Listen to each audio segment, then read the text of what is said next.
Shalom and welcome to today's Middle East Report. In this programme today we'll be discussing a new film called Quest for Truth that hopes to uncover the truth regarding the Israeli-Palestinian conflict.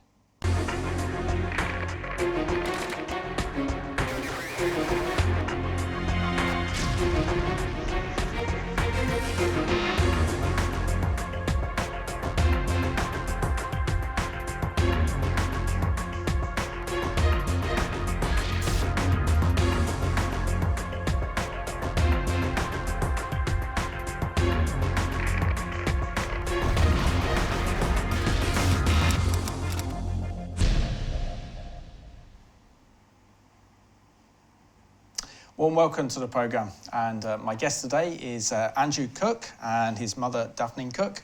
Warm welcome to the Middle East Report. Thank you. Thank you for having me.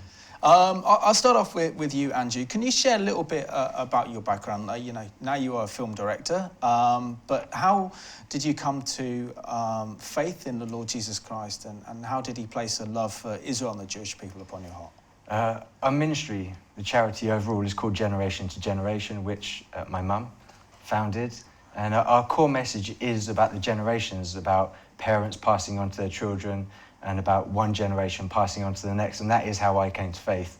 And so I was a young child, both my parents were Christians, and one day I was in the back garden and my mum led me to Jesus. Wow. And to a faith in Yeshua, and so that's how I became saved. In terms of love for Israel, again, this is reverting back to our core message of the one generation passing on to the next. So my grandparents had a love for Israel. They always did. They passed that on to my mum, who then passed it on to me. So I wasn't really raised to love Israel. I was raised with a love for Israel. And really that's the start of where I came from in terms of my love for Yeshua, in terms of my love for Israel, for the Jewish people, and the seed from which everything came out of, really. Absolutely. So, well done. And you must be very proud of your son, Daphne. Oh, absolutely, absolutely. Yeah. And can you share with us, your vision and what you do? Because it's quite extraordinary. Because speaking to Andrew prior to the programme, you've been out to places like Sierra Leone, and you've had death threats, and so adventure is nothing new for you, is it? No, it's a lifestyle. In fact, we call it normal because we say it's normal biblical. We're just living Bible out. When the ministry generation to generation unfolded, we didn't seek after it. We just found ourselves in the middle of it. At that time, I was a single parent, and the only way I knew was to pick up Andrew and his younger sister, who were children, and travel the nations with them. So we've been under armed guard, we've been in terrorist targets, we've been stormed by police, we've been in hijack situations. In fact, only recently, Andrew and I were nearly martyred in the Ivory Coast. So that's just normal Bible. Yeah, normal Bible.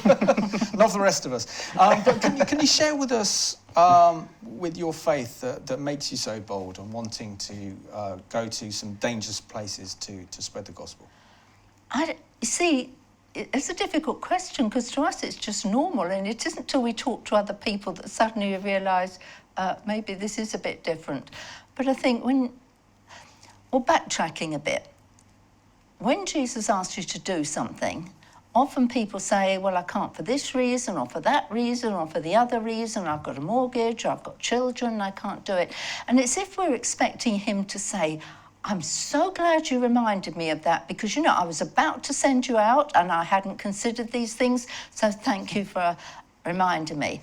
And I'm a very, very simple person, really, and if he asks us to do something, you just do it. Absolutely. And the rest is up to him. I actually think that let's take in a way, the worst that could happen, and we get martyred. But what's the highest honour in the kingdom? A martyr's crown. So for the next billion years, hey, I get to wear a martyr's crown. And, when I talk to parents, I talk about parenting for eternity and having eternal perspectives. And so if my children lose their lives for Jesus, I want them 1 billion years from now to say, thanks, Mum. I'm so grateful you raised me that way, not just for the next 70.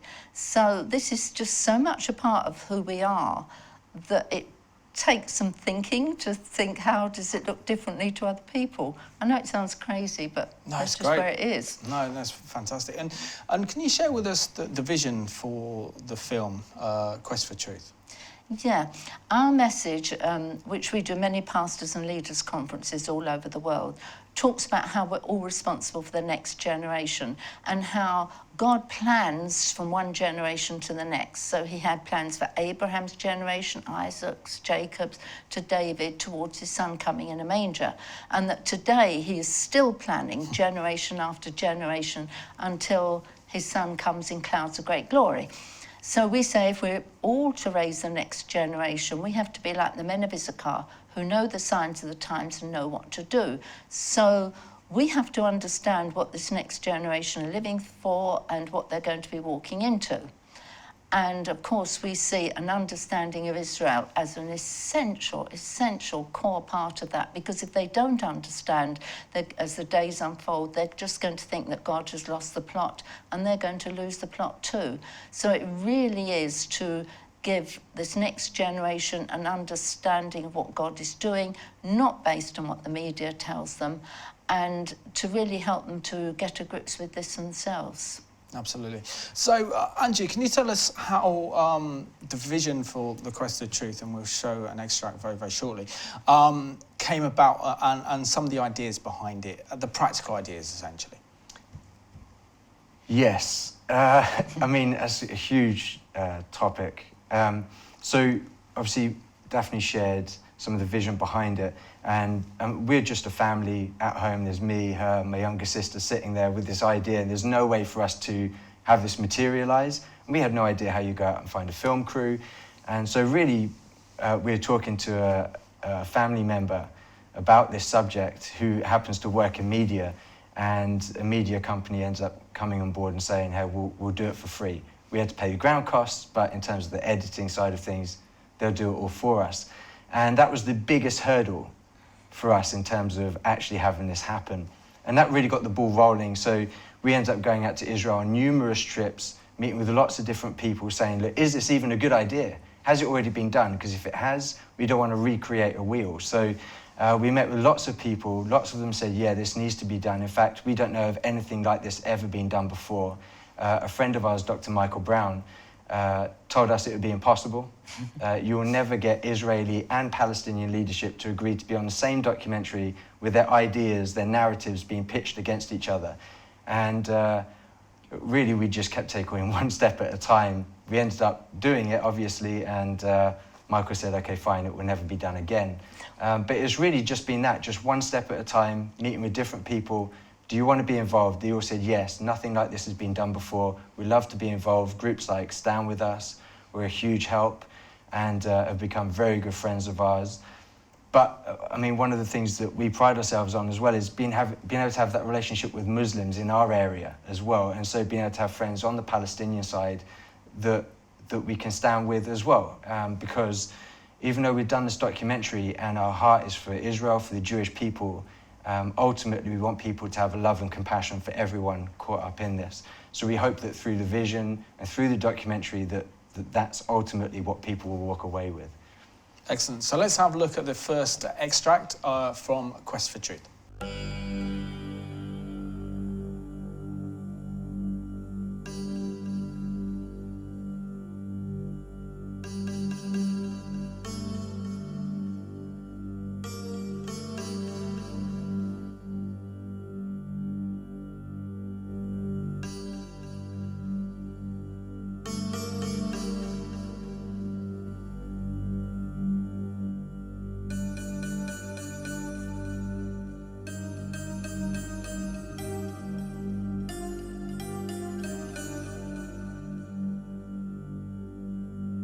What you are about to see is a documentary expose offering a look at the turbulence between Israel and Palestine from the eyes of innocence. 11 millennials representing 7 countries were brought to Israel and Palestine to get an unfiltered first-hand sense of the actual conflicts and often futile attempts towards peace between two continually warring cultures. So join us as we engage the insights of our young truth seekers along with numerous well-respected leaders, historians, and other peacemakers to get the truth from a perspective you may never have seen before.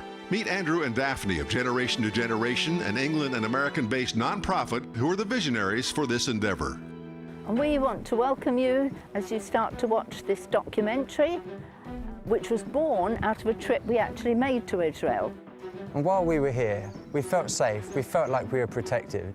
In fact, you wouldn't necessarily even know that there was an operation on during our trip. But when we got back to England, this was the worst part for us. We would see in the news that they would show pictures of Syria, what ISIS had been doing there, and they would say that's what Israel were doing to the Palestinians. So we had this idea of bringing young people to Israel and letting them discover for themselves what they see here. What do they see on the Palestinian side? And so this is their journey, it's their story, it's their reflections. All we have tried to do is expose them authentically to the Palestinian leaders, to Israeli leaders, to the grassroots people living in these lands. And we hope that you too will be challenged as you follow the story of these amazing young people. My purpose and vision for coming to Israel this year is to learn more about the Israeli and Palestinian conflict from all the people in the land, and not just get by getting one side versus the other. To really discover from my own perspective what is really going on and not have bias that I find that social media portrays. I haven't been hearing about good news about Israel through the net and from what my family said, but now I'm here, so I'm here to see the truth. Having to worry about who's biased, who's not biased, and just know that I can trust the truth and I can go back and say, hey guys, this is the truth. And I know this is the truth because I heard it from these people, not through the media. The truth about the Jewish culture is really what I really want to experience here. And I'm here because I want to learn about international affairs, and I believe that they all have to do with the conflict around Israel. I never hear much positive. A lot of people are like, oh, they're mean, they're cruel. And I want to prove that there's always positive, that there's positive perspective in Israel. And I'm here in Israel just to understand a little bit more about the conflicts going on here and bring back to my country, and also just to walk in the places that the Bible talks about and to really have this experience myself. So I wanted to come on this trip to take what I learned about the conflicts and the cultures to bring it back and apply it to my campus and my studies. You know, understand the conflict that's going on in this country and take out the positive things out into the world rather than having negative things about Israel. To get an unfiltered account of what is happening here and hear the stories of the people on both sides. And it's a very impressive documentary. Daphne, how important was it to bring young people from over the globe, essentially, 11 young millennials, to go to Israel, many of them for the first time, and to see Israel through the lens of just meeting some of the leaders of the Palestinian Authority and the Israeli leaders so that they can make up their own mind about the actual conflict and what's going on? Well, we brought them from different nations because they come from different places. So Bongi from South Africa, she was very much looking at it through an apartheid lens. The two from Germany, of course, they were looking at it through the whole Holocaust aspect, and each of them came with their own dynamic. We also wanted a representative of the nations. This wasn't going to be just a British or an American thing. This is taking representation across the world. We wanted young people because they are exposed to so much in the media, so much on the internet, and they're a soundbite generation. They see something, and because it's there, they believe it.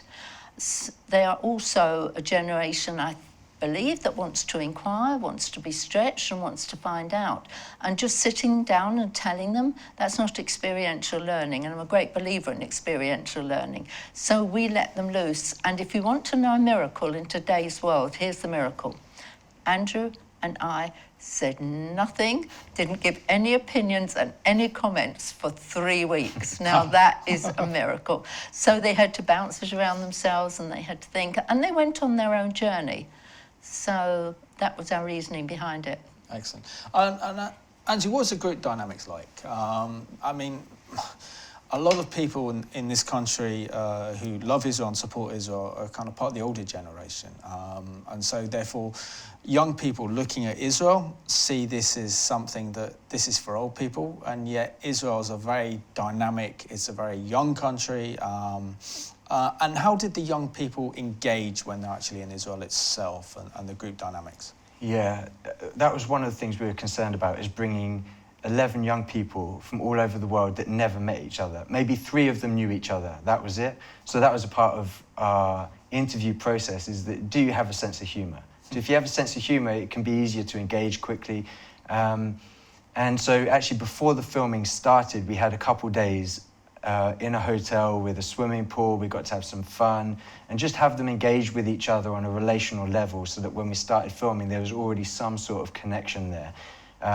And we knew that if we hadn't got those group dynamics right, that it would have really affected the whole filming process. And, you know, sadly, you know, what you said is true, that, you know, for a lot of young people, especially within the church, they think that the subject of Israel is for this older generation. And when you go to conferences, I'm sure this is similar for you, most conferences, when it's talking about Israel, and I love this generation, but it's mostly white-headed people. And we need the white-headed people. The issue isn't that white-headed people go to these conferences, it's that we're not passing this on to the next generation. And it's all of our responsibility. It's my mum's responsibility, it's my responsibility, it's Malia, who will be on later on. It's her responsibility to pass the subject of Israel on to the next generation. And, you know, we would have meetings with other Israel organizations about this subject. How do we reach the next generation? And I remember one organization saying to us, it's too hard. It's too hard for us to reach the next generation, so we don't bother anymore. We got rid of that entire department. And we thought, no, that's not the answer. Because it's so hard, we have to push on even harder to reach this next generation. Absolutely. So we got another extract of the film Quest for Truth, and this time is looking at the claims by the Palestinian Authority that's all about the occupation. We do hope that one day we with our Israeli neighbors, we can reach peace and have better future for our children and our future generation.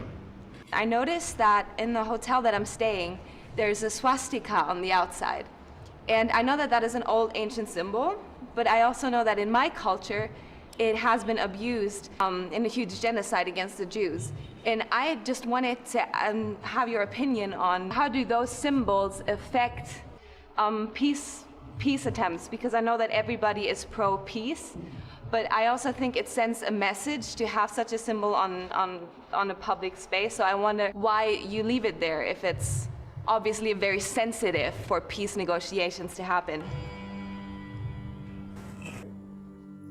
Yes. Actually, we all know that the Jews have suffered during the Second World War. But what we cannot understand is how a nation that have suffered and have experienced very hard circumstances can apply the same sanctions and the same practices on other nations.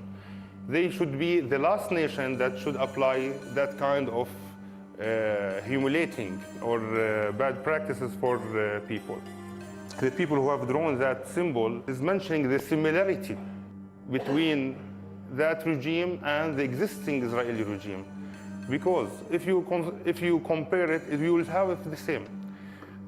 Palestinians have separate streets. They are not allowed to drive their car on the Israeli streets. We are living in ghettos. Beit Lahem is surrounded with a gate and with a wall. Where else can you find these gates and walls? We have high restrictions on our movement. I am prevented to use the Israeli airport or the airport that exists in Tel Aviv, Ben Gurion Airport. We are not allowed to construct our own airport. Such circumstances and such kind of attitude do not only exist in history. And one of the similarity was the regime that was set by Hitler. The Israelis were treating them the same way that the Nazis were treating the Jews. And for me, that was so hard for me to keep a straight face. Because how dare you make that comparison? That's no comparison at all. And for children to grow up having to hear that. It's infuriating.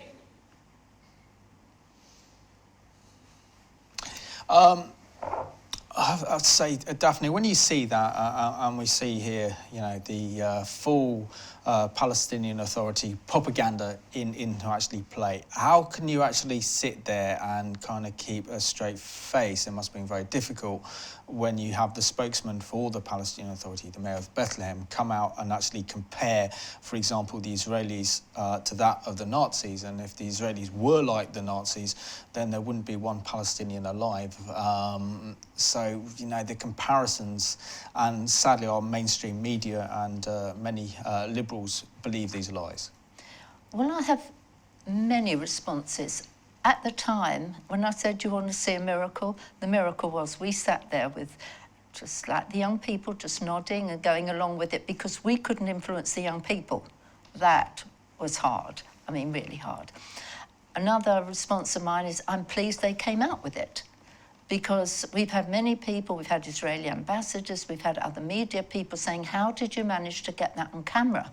Because we can't get them saying that to camera. So there's an aspect of me that's pleased to see it out there. And of course, I know the end of the documentary from the beginning, so I know how this plays out. But I'm also very sad. I'm sad for the Palestinian people living and believing this. Danny Terza, who appears on the documentary later, he smiled at this point, and we said to him, why are you smiling? And he said, I know these people. And he said, what else can I do? And he said, the sad thing is they believe what they say. So I don't have one reaction, I have complex reactions when I watch that. Excellent. So let's have a look now at the second part under the heading of occupation to really see whether this is an occupation or not. If you were to describe the Israeli and Palestinian situation in one word, what would you say and why? Occupation and occupier. People above the law and people under the law. Occupation is occupation. Occupation means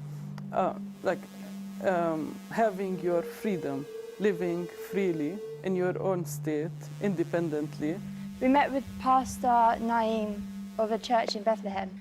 We questioned about what it was like with the occupation. What do you think about the occupation? He just turns around and goes, what occupation? No occupation. Okay. Well, I mean, Palestinians control the West Bank. Where is the occupation?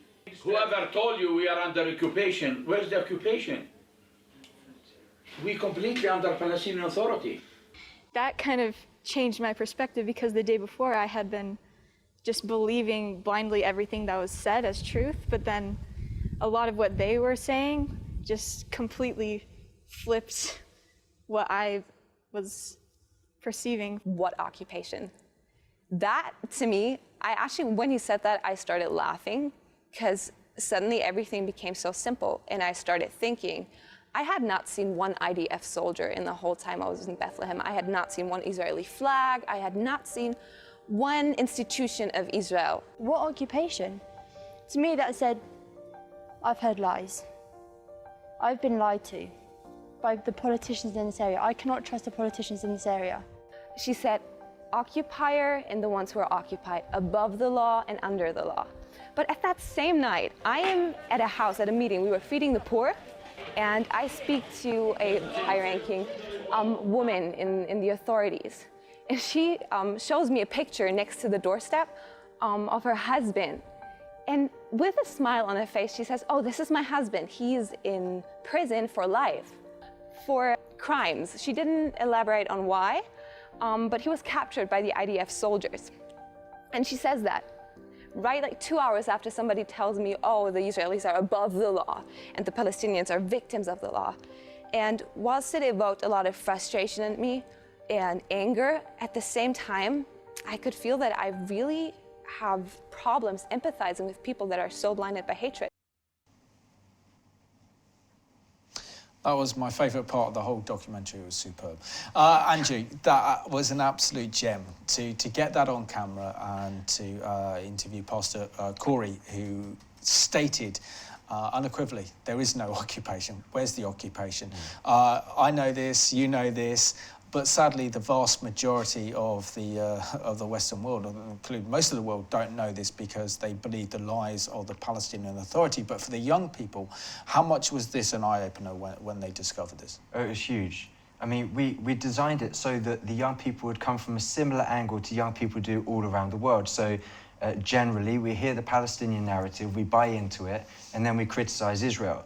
So we designed it so that these young people would spend the first part of the 3 weeks filming in the Palestinian territory. Let's get submerged in their narrative. Let's see if we can have these young people buy into what they're hearing and then gradually see if we can work them out of it. And so they'd been hearing from the Minister of Tourism, a deputy mayor, a governor. They heard from all these people, and the very last meeting we had was with Pastor Naim Corey.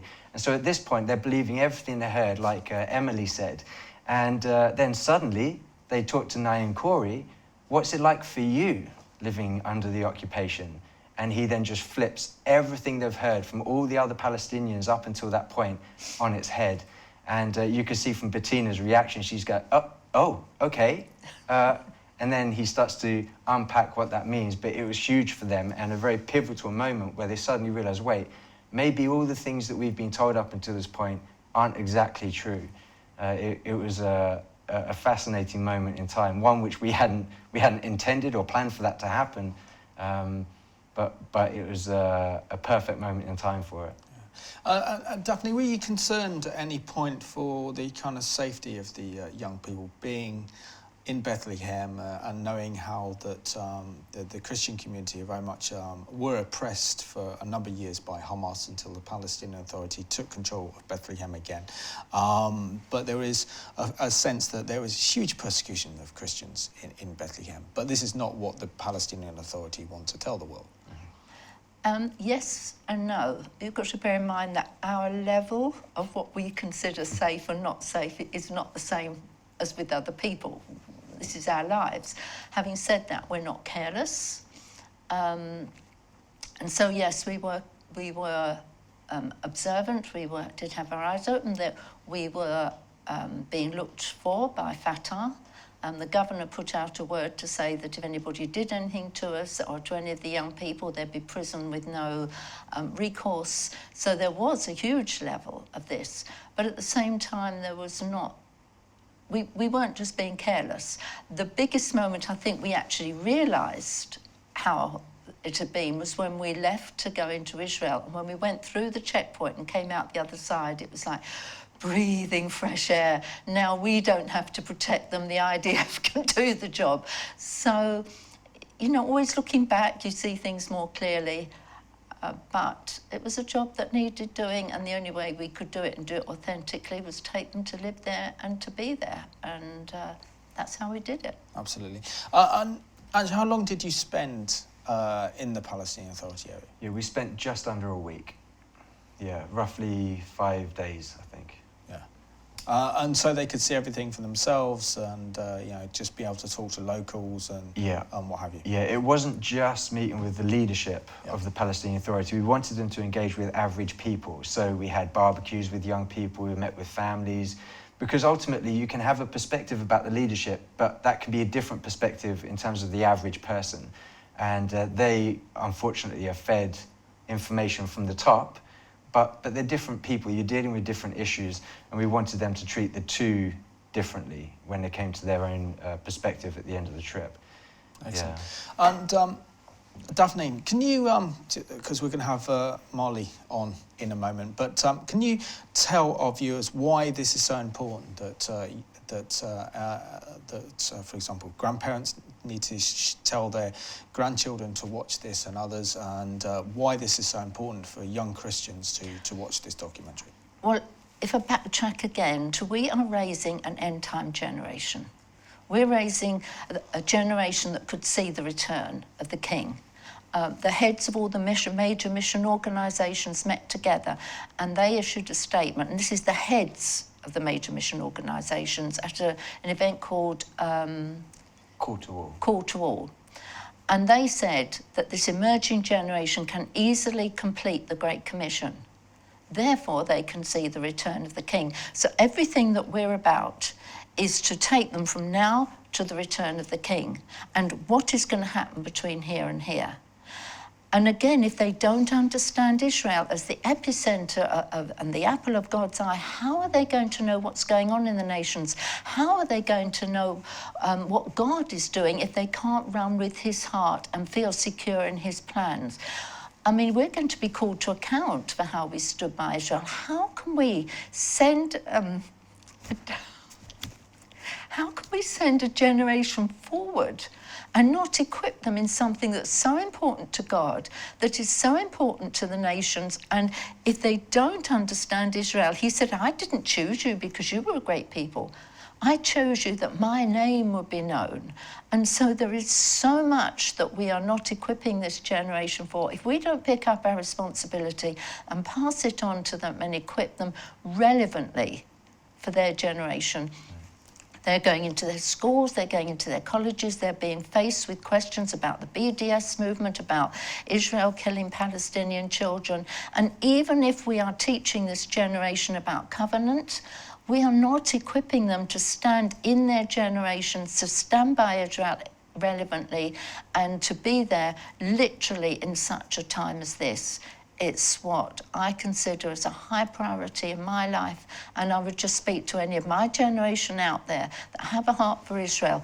Go out and tell the next generation, because I believe that's a biblical mandate and one day we will have to answer to God for. Amen, amen. And I think you've gone a long way into doing so much with this film, and it's fantastic to actually see it come alive. So thank you so much, Daphne. Thank you. And we can have another look at the extract of this documentary, Quest for Truth, and this time looking at the security fence, or as it's called by Israel's enemies, the security barrier. Another hot topic are the barriers or the walls. Many of you will have heard the controversies about them. We don't just want the young people to meet with leaders, we want them to understand what it's like for the average local person. And what better way to do that than to actually experience a checkpoint? He is the architect of the barriers, and he's going to talk to them and give them an opportunity to ask him the difficult questions. Many Muslims are vehemently against the wall, believing that it, along with Israel's checkpoints, are among the biggest barriers to Middle East peace. This outcry has put the Jews' backs against the wall in their attempts to balance freedoms with the need to protect Israeli and Palestinian citizens against terrorism. To excavate the facts regarding all these claims, our young researchers interviewed the man responsible for building the wall, the fences, and the checkpoints, retired IDF Colonel Danny Terza. Well, today I'll take you for a very short tour in Jerusalem, trying to share with you some of the dilemmas that I had to face when I got the mission from the Israeli government to design and build a security fence. All the houses in front of you are in the West Bank, so we are just on the municipal boundary of Jerusalem. This is Jerusalem, Israel, and here it's the West Bank. I heard that you were in Bethlehem, so this is Bethlehem. We'll talk about it in a minute. If you look to the valley, you can see there are two roads here. One road where the traffic runs on, second road, nobody on it, and then you can see a wire fence. This wire fence is the security fence. Wherever you have seen the security fence in the media, they always show you those concrete walls. Well, of course, there are concrete walls. You can see some of them there on the mountain. We will be there, we will talk about them. But please remember, only 5% of this big project of 451 miles long are concrete walls. All the other are wire fences. As you can see down the valley here, you'll never see them in the media. On the Palestinian side, we always heard that by building the fence and the wall, Israel stole Palestinian land because it was not on the original border. Nobody is against that you will build a wall on your piece of land. It's not in the borders of the others. Big part of this wall on our land. This fence is only a temporary security measure. The border will be decided in the negotiations, in the agreement between the sides, when it will be, when the Palestinians want to come back to the negotiation table. We can agree about the lines and about taking lands. If we are entering Palestinian private lands, we offer the people compensation. Once for the damage that we are doing to the lands, an annual payment for the use of this land. I have to be honest with you, most of these farmers didn't come to take the compensation because they were afraid from the Palestinian Authority that they will say that they are cooperating with Israel. How effective is the security fence / wall? Okay, the security fence is very effective. From 2000 till the end of 2006, we had in Israel about 4,000 terror attacks. We lost in this period 1,526 people that were murdered in terror attacks inside Israel. From January 2007, that most of the fence was completed, till today, we had in Israel from the West Bank only 31 terror attacks, and we lost in this period 27 people. The murder rate went down well over 90%. So you tell me any other country that is going to allow murderers to come in, snipers to come in, to pick off your children, your women, your men, and when you could simply put up a barrier to stop it. Defense is only the infrastructure on the ground. It's the soldiers that work 24 hours a day. It's the intelligence, it's the Secret Service, it's the cooperation with the Palestinian Authority and the coordination with the Palestinian police. Now we are just 45 centimeters from Bethlehem with 45 centimeters of concrete. So a lot of people says to me, we don't like your fence, but we can understand why you build it. Here in the West Bank, we let about 120,000 Palestinians come every day to Israel. The soldiers were afraid that someone will come with explosive belt on himself. So we went to a lot of places around the world. We learned security systems, and we came back here, and I have built this terminal that you can see here. We went through the checkpoint, and for that, to have to do that every single day with thousands of people for hours every morning, I could see why that frustration builds. But I think the problem with that is they don't see why the wall is necessary. They just see it as a hindrance and an infringement upon their daily lives. And the security fence is considered a contentious issue, but let's also remember that it's prevented 99% of all suicide bombings against Israel, which has been highly effective in keeping peace between Israel and her Palestinian neighbours. Malia, welcome to the Middle East Report. Many of our viewers, including ourselves, saw you on the documentary. What was it like to participate in this groundbreaking documentary to present the truth of the Israeli-Palestinian conflict?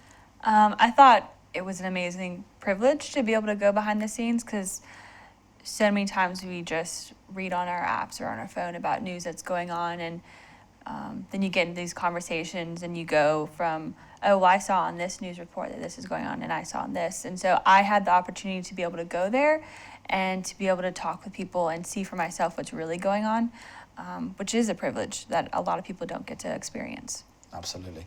And Andrew, when it comes down to the situation, because what I like about the way you've made the documentary is you've really targeted some of the big lies and the myths about Israel.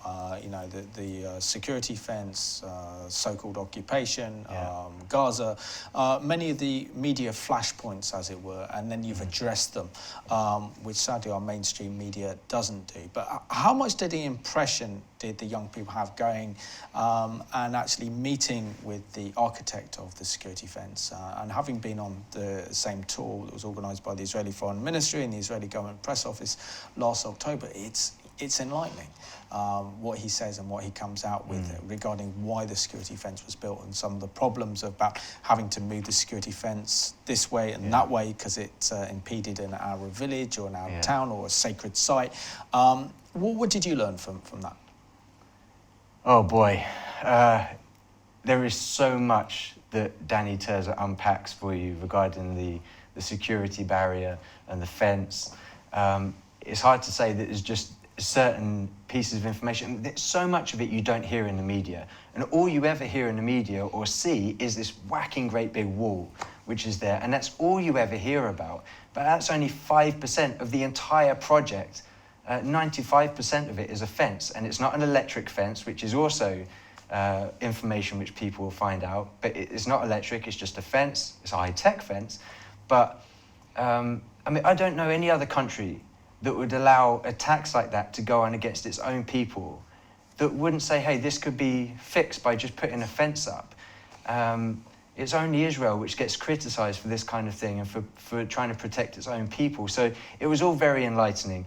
I think one piece which, there are two parts from the Danny talk which impacted me. One is that he said that anyone whose property was affected, if the wall or the fence went through their garden, for example, that they would offer to pay them annual compensation for the use of that land, as well as damages for the use of that land. And not many people have come to take that compensation because they would get accused of working with the Israeli government. But that money is being stored in a bank in Jerusalem. So if at any point someone affected by this barrier, by this huge project, once they can come and they can collect that compensation. That's something, again, you never hear about in the media. The most impactful part from Danny was, and I always get choked up, so I'm gonna try not to cry, but he says that one day he hopes that they will be living in peace with their neighbors, the Palestinians, and that one day they can remove the entire barrier, and that he, the architect, the man that designed the whole thing, would like to be the first person to remove the first brick from that wall. And the man himself hates it. He hates the reason why it's there. And when he shares it, it's very impactful. I always get choked up that the man responsible for this, ultimately, he loves the city so much. He loves and has friends on the Palestinian side, that he longs for the day for that to be removed, that they can ultimately live in peace with each other. Absolutely incredible, isn't it? And Molly, you can't not go to Israel without understanding the Holocaust. I know it was a group, you guys went to Yad Vashem, the International Holocaust Museum in Jerusalem, which is a profoundly moving place. What was your experience like?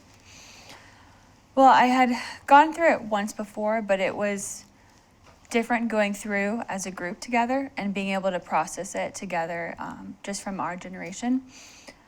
It's painful to see. And it's painful because when you first go in the first room, it talks about everything leading up to the Holocaust and the fact that not only my country, but a lot of other countries chose to not help Israel and Jewish people during this time is painful. That they opted out of saving thousands, millions of people's lives. And I think for me, coming out of it, it was a warning to not be quiet and to not let things go by, because it's almost worse. I think it's the same as not, saying anything at all. Let's have a look now at another extract of this excellent documentary, The Quest for Truth, and this time the young people visit the International Holocaust Museum in Jerusalem, known as Yad Vashem. But we've had a quota on our immigration. So much of that immigration is now going to be illegal immigration by Jews into this area, fleeing Nazi Germany. And the white papers in 1939 are going to limit Jewish immigration within 6 months. World War II is going to start. Germany is going to invade Poland. Jews now are going to be trying to flee to anywhere, and they will have nowhere to go, including to Palestine. And throughout the war, the British will refuse to lift that quota. War ends in 1945. 6 years of Holocaust, 6 years of genocide, because some of the Jews are super angry at the British. How could you? How could you watch as Jews were being slaughtered in Europe and you did nothing about it? And you could have, you just had to open the border. One of the things that probably struck me was when Charlotte was saying about how the British didn't lift the borders up during the Second World War. So the Jews who were trying to flee into Israel, they couldn't, and therefore they were stuck in Europe and they were going through concentration camps and stuff. And that kind of feels like we're part to blame for the number of Jews that were slaughtered or that suffered during the Holocaust, and that kind of makes me really frustrated and sad. God uses us to express himself, and we have to choose, are we going to make God glorious by acting in his merciful and compassionate manner? Or are we going to destroy that and become exactly the opposite?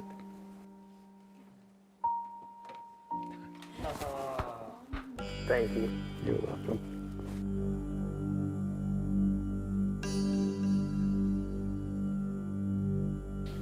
I did not obey and listen to their opinions, leaders. They told me, preach the Bible. I said, yes, I am preaching the Bible. And when I asked one of the leaders, what do you mean preach the Bible? He said, the Bible is the New Testament. I said, I'm sorry. The Bible is not only the New Testament. The Bible is the 66 books, the infallible, inspired Word of God. And because of that, to make the story short again, our church was bombed 14 times. I was shot 4 bullets, one hit my left shoulder. The next day I said I was dead, but I'm still alive today. What is it like for some of the minorities living here? And of course, one of the minorities is the Christians, many of whom have left, but some have stayed. And so we took them to a church to hear what the founding pastor had to say. But we can't just stay there. We have to also look at what's happening now today and also the future. Jews, Muslims, and Christians claim to have their roots in this most contested land. Some of this documentary is focused on a conflict between Islam and Judaism. To get a more complete picture, it's appropriate to discover how Christianity also plays a role in this unfolding drama. So having completed their quest for truth, the young people went to hear key leaders speak about biblical doctrine regarding the land of Israel and the Jewish people. As a Christian Palestinian, we need to understand that we were taught when we were so young that the Bible is the New Testament, mainly the New Testament where they put so much emphasis on. And I knew after I got saved there is an Old Testament too. They told me, what do you need the Old Testament for? I said, yeah, it's part of the Bible. They said, no, that's a Jewish book. What shall I do with the prophecies concerning Jesus in the Old Testament? After all, the New Testament doesn't make a lot of sense without the Old Testament. The more I read the Old Testament, the more God opened my eyes, my heart to have more love. All I can do is encourage you all to watch this superb documentary. It's called The Quest for Truth. Just go into YouTube and type in Quest for Truth, the Israeli-Palestinian conflict, and it comes up, or you can find it from the website as well. Superb. Andrew, you must be very proud of this work, because it's eye-opening, I think, for someone who, particularly for young people who are fed this lies and hatred through our mainstream media and social media, to actually have this documentary to see, actually, this is not the reality, is life-changing. What do you hope that the film will ultimately achieve? I hope it will start conversations. Like you said, we picked flashpoints, some of the subjects which are most broadly discussed in mainstream media. But there's so many intricacies about this, and we really just skimmed the surface. So this isn't, you can go way more in depth with all of these subjects, but I hope, one, that it will start conversations amongst the church, obviously I hope, but even with people that may be pro-Palestinian, actually talking about Charlotte, and we were just with her a couple of weeks ago, and she talked about this 995, that there'll be 5% that are pro-Israel, there'll be 5% which are anti-Israel, and then you've got 90% in the middle. And that 90% may not be right in the middle, they may be leaning more towards the Palestinian side purely because of just things they've heard, nothing they've seen, and no deeply held conviction, but it's just information they've heard and so they lean one way. Well, we can have a huge impact on that 90% if we would just speak up more. And so I just hope that people that watch it will start engaging with people, will start going out and talking to people, maybe posting on social media. And also, very often it seems that people side with one or the other, and that also means they hate the other side. And we hope that people watching this will realize actually you can love one or the other, you can support one or the other, whoever it is, but ultimately we can have love and compassion for everyone caught up in this conflict. Yeah. And Molly, what are your reactions once you saw the film? Because you're obviously a participant, and once you saw the film itself and the end of it, what conclusions did you come to? Well, when we were making the film, it felt very random. We were going from one place to another, and there was definitely a process to it. But after watching at the end and seeing the full scope of it, it was just amazing, the fact that it came together in such a beautiful way.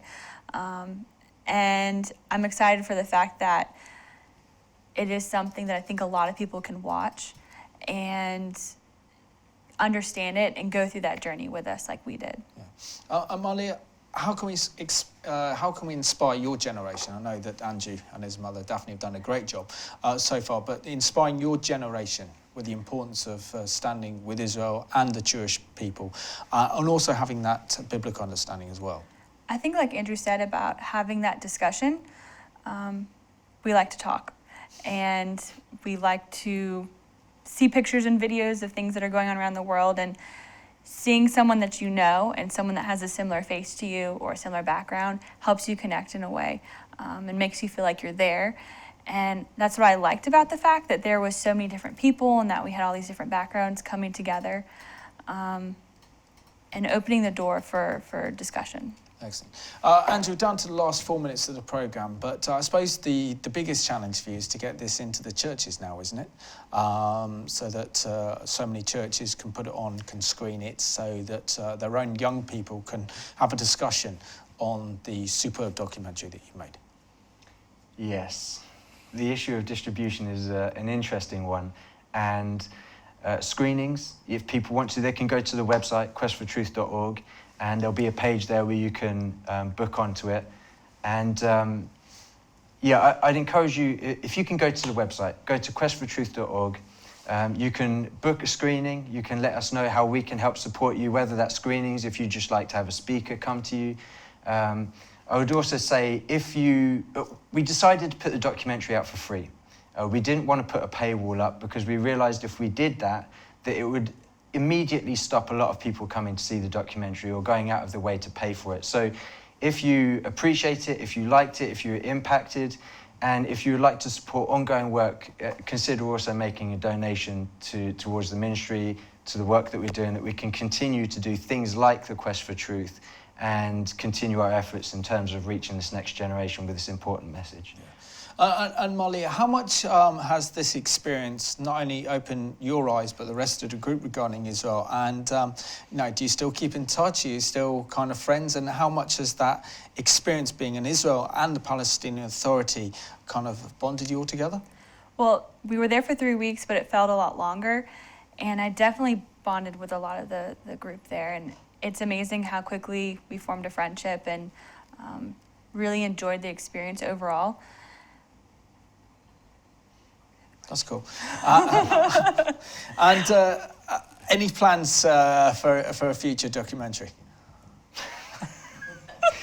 You're trying to get me in trouble. This is brilliant. I have an idea. It's my job to do that.